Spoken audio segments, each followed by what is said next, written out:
आप देख रहे हैं प्रदेश का भरोसेमंद news channel India news Haryana और साथ मैं हूं आपकी कीर्ति कंसल। चलिए शुरुआत करते हैं 22 जिले 22 खबरों की और 22 जिलों में सबसे पहले बात करेंगे यमुनानगर की।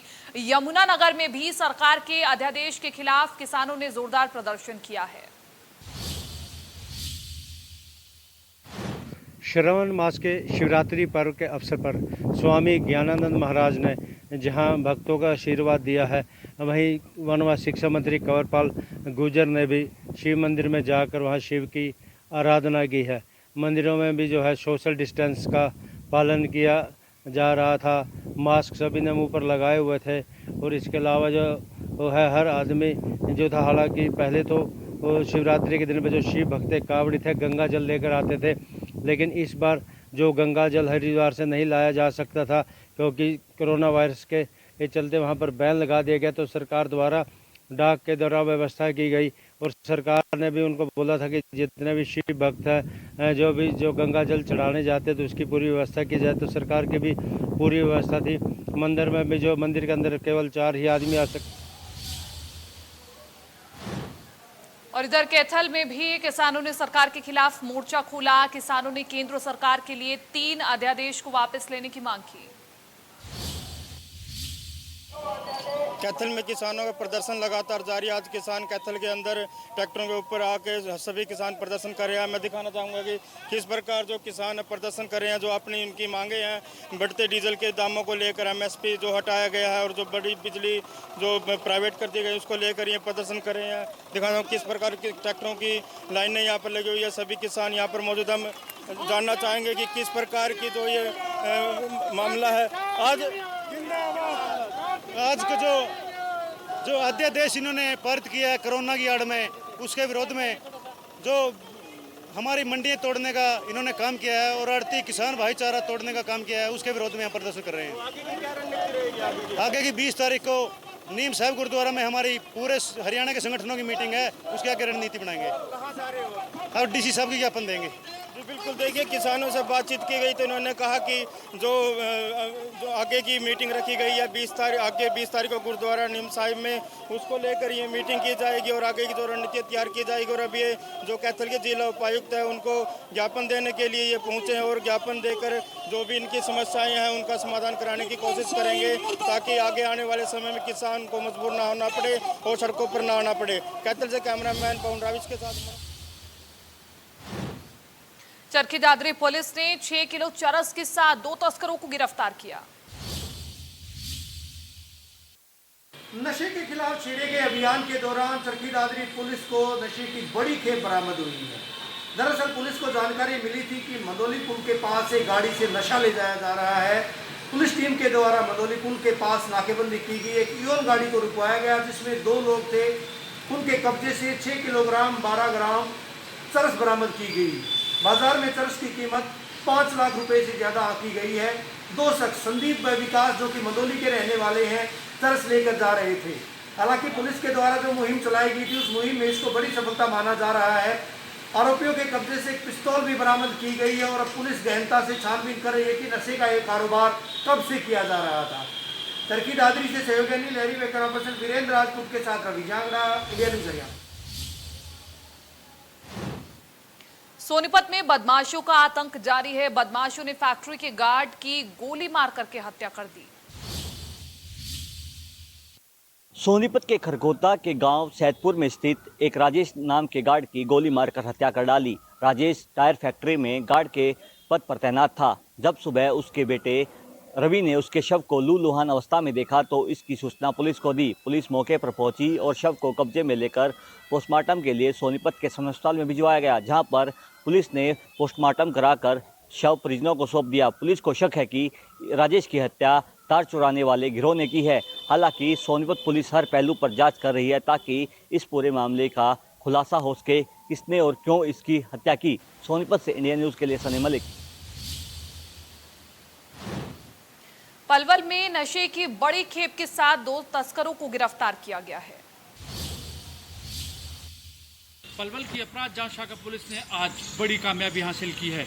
वहीं पलवल में आज नशे की बड़ी खेप बरामद की है जिसमें 619 किलो गांजा बरामद किया गया है। वहीं पलवल के SP दीपक गहलावत ने आज एक प्रेस वार्ता कर जानकारी दी उड़ीसा से पलवल लाई जा रही नशे की खेप को पकड़ने के लिए मुखबिर सूचना के अनुसार पुलिस की नाका तैनाती की गई, जिसके चलते पलवल के रहीमपुर पुल के नीचे वाहन चेकिंग अभियान चलाया गया और जिस ट्रक में नशे की खेप चल रही थी वहीं आगे आगे जो गाड़ी पायलट कर रही थी वह पुलिस की गाड़ी को टक्कर मारकर चकमा देकर फरार हो गई और जिस गाड़ी में गांजा भरा हुआ था पुलिस ने उस गाड़ी को पकड़ लिया, जिसमें 2 आरोपियों को भी गिरफ्तार किया गया है। जानकारी के लिए बता दें कि उड़ीसा से पलवल जो खेप नशे की लाई जा रही थी, कहीं ना कहीं पलवल के लिए एक बड़ी कामयाबी हासिल हुई है। पलवल के एसपी दीपक गहलावत ने यह भी जानकारी दी है कि जिस गाड़ी को पायलट कर रहे थे 3 लोग, उनकी तलाश अभी जारी है और जो 2 लोग पकड़े गए हैं उनमें एक सेलौटी का रहने वाला है व एक मथुरा का रहने वाला है। कहीं ना कहीं पलवल पुलिस के सीआईए इंचार्ज अशोक कुमार के नेतृत्व में जो टीम गठित की गई उसको कहीं ना कहीं एक बड़ी कामयाबी हासिल हुई है, ताकि पलवल के अंदर नशे के कारोबार पर रोक लगाने के लिए एसपी पलवल पूरी तरह से प्रयासरत है और पूरे सभी थाना प्रभारियों को आदेश दिए गए हैं कि जिस क्षेत्र में ज़्यादा नशा तस्करी हो रही है उस पर अगर कोई भी वहाँ पर नशा तस्करी करता हुआ व्यक्ति मिलता है तो उस पर एनडीपीएस के तहत मुकदमा दर्ज करके कानूनन कार्रवाई की जाएगी। Nitin Sharma, India news, Palwal. गुरुग्राम में कोरोना का कहर थमने का नाम नहीं ले रहा है। 24 घंटे में जिले में 109 नए केस सामने आए। गुरुग्राम में कोरोना वायरस के मामलों को रोकने के लिए लगातार जिला प्रशासन की तरफ से प्रयास किया जा रहा है कि मामलों पर रोकथाम लगे, लेकिन इसके बावजूद लगातार मामले बढ़ते जा रहे हैं। आज भी 109 कोरोना पॉजिटिव मामले सामने आए। राहत की ये बात है कि लगातार ठीक होने वाले लोगों की संख्या बढ़ रही है।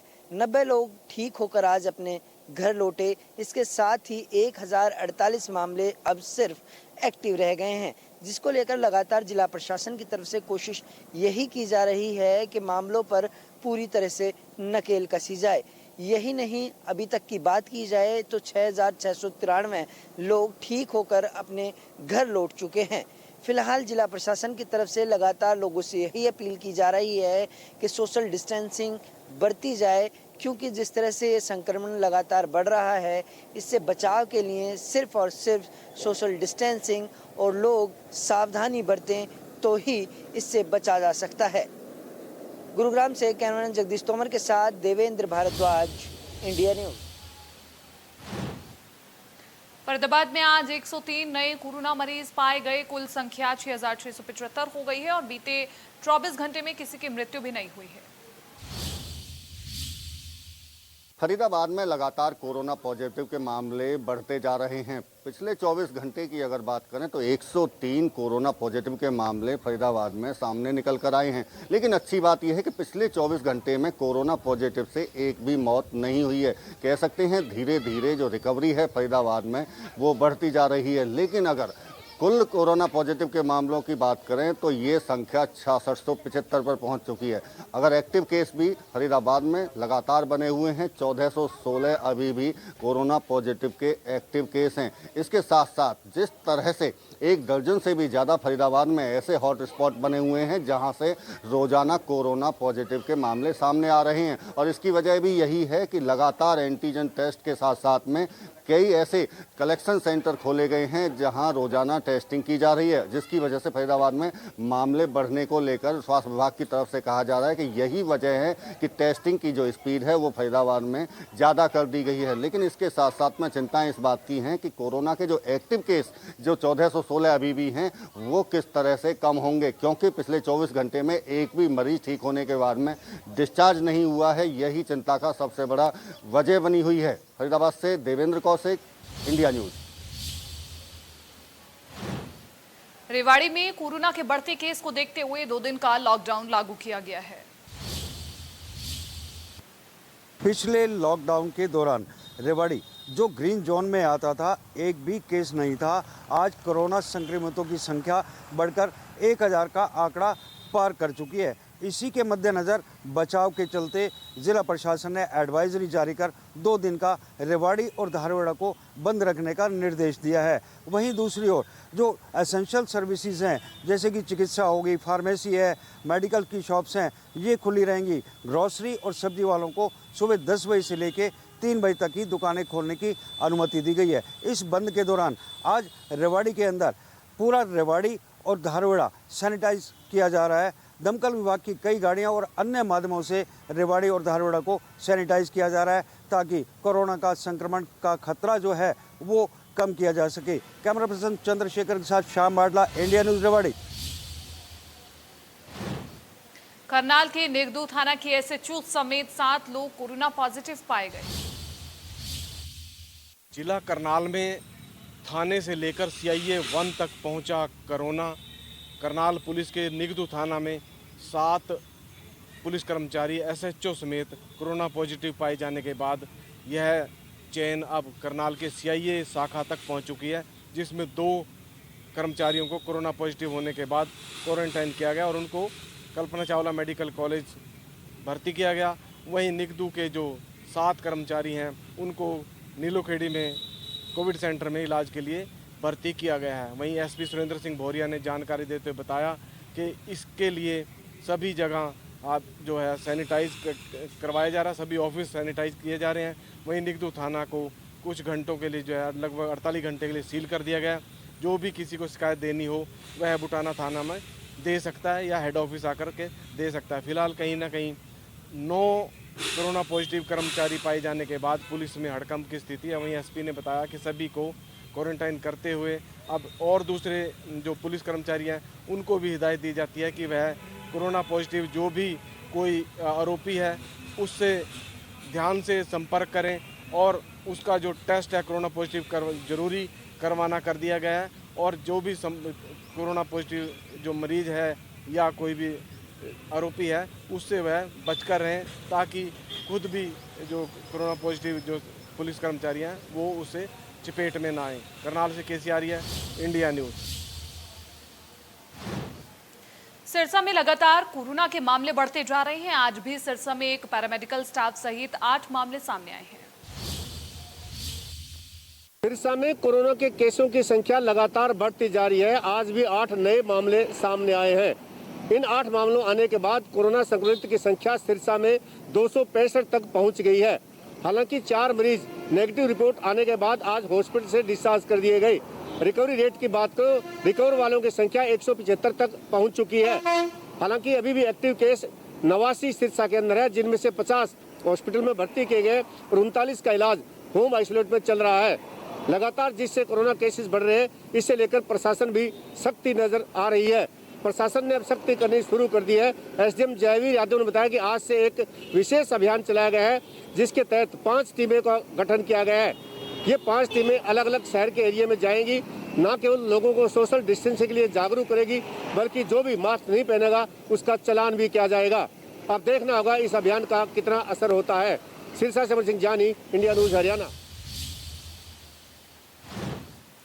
नूंह में भी कोरोना के लगातार मामले सामने आ रहे हैं और 24 घंटे में जिले में 8 नए मरीज मिले हैं। नूंह जिले में जिस तरह से लगातार कोरोना पॉजिटिव के मामले बढ़ रहे थे, उसमें अब कहीं ना कहीं कमी देखने को मिल रही है। आज 8 मामले सामने आए हैं और अब मिलाकर कुल आंकड़ा हो गया है 445 का। जिस तरह से लगातार मामले बढ़ रहे थे, उसको लेकर जिला प्रशासन की तरफ से लगातार ग्रामीण इलाकों में लोगों को जागरूक करने के लिए एक अभियान भी चलाया और लगातार लोगों को ये भी बताया कि सोशल डिस्टेंसिंग का पालन करेंगे तो इस अदृश्य दुश्मन से बचा जा सकता है। जिसके बाद से कहीं ना कहीं जिला प्रशासन की तरफ से जो कोशिश की गई थी वो अब सफल होती नजर आ रही है। और यही कारण है कि यदि इसी तरह से लोग जागरूकता में आते गए तो सीधे तौर पर कहा जा सकता है कि इस अदृश्य दुश्मन से जीता भी जा सकता है। क्योंकि भले ही अभी दवा ना बनी हो, लेकिन यदि लोग सावधानी बरतेंगे तो निश्चित तौर पर इस कोरोना वायरस से लड़ाई लड़ी जा सकती है। नूंह से कैमरा जगदीश तोमर के साथ देवेंद्र भारद्वाज, इंडिया न्यूज। फतेहाबाद के अरोड़ वंश धर्मशाला रोड पर बारिश के पानी की निकासी न होने के चलते गड्ढे में गिरकर के एक युवक की मौत होने का मामला सामने आया है, जिसके बाद गुस्साए मोहल्ले के लोगों ने धर्मशाला रोड को जाम कर जन स्वास्थ्य विभाग के खिलाफ जमकर के नारेबाजी की। लोगों का कहना था कि जन स्वास्थ्य विभाग ने 70 लाख की लागत से पानी की निकासी करने के लिए पाइपलाइन डालनी थी, लेकिन विभाग ने सीवर लाइन डाल दी।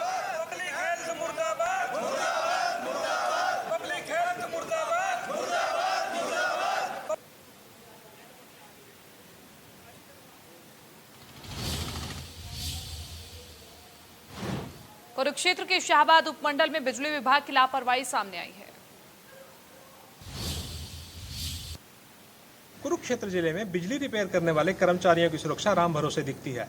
इसका प्रत्यक्ष उदाहरण जिला के शाहबाद उपमंडल में उस समय दिखाई दिया जब बिजली रिपेयर कर रहे कई कर्मचारियों के पास ना तो हेलमेट थे और ना ही ग्लव्स।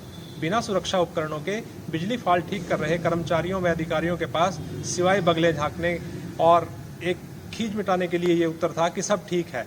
बिजली विभाग की यह लापरवाही बिजली फॉल्ट ठीक कर रहे कर्मचारियों की जान पर उस समय भारी पड़ जाती है जब बिजली छोड़ दी जाती है और सुरक्षा उपकरणों के अभाव में कर्मचारी हादसे का शिकार हो जाता है। इस बार भी शाहबाद में बिना सुरक्षा उपकरणों के काम कर रहे कर्मचारियों बारे जब जेई विकास से पूछा गया तो उन्होंने कहा कि हेलमेट व ग्लव्स कर्मचारियों को उपलब्ध कराए हैं, लेकिन उन्होंने पहने क्यों नहीं बारे उनके पास कोई संतोषजनक जवाब नहीं बन पाया। बहरहाल विभाग की यह लापरवाही कहीं ना कहीं किसी गंभीर हादसे को जन्म दे सकती है। कुरुक्षेत्र से राजीव अरोड़ा, इंडिया न्यूज, हरियाणा।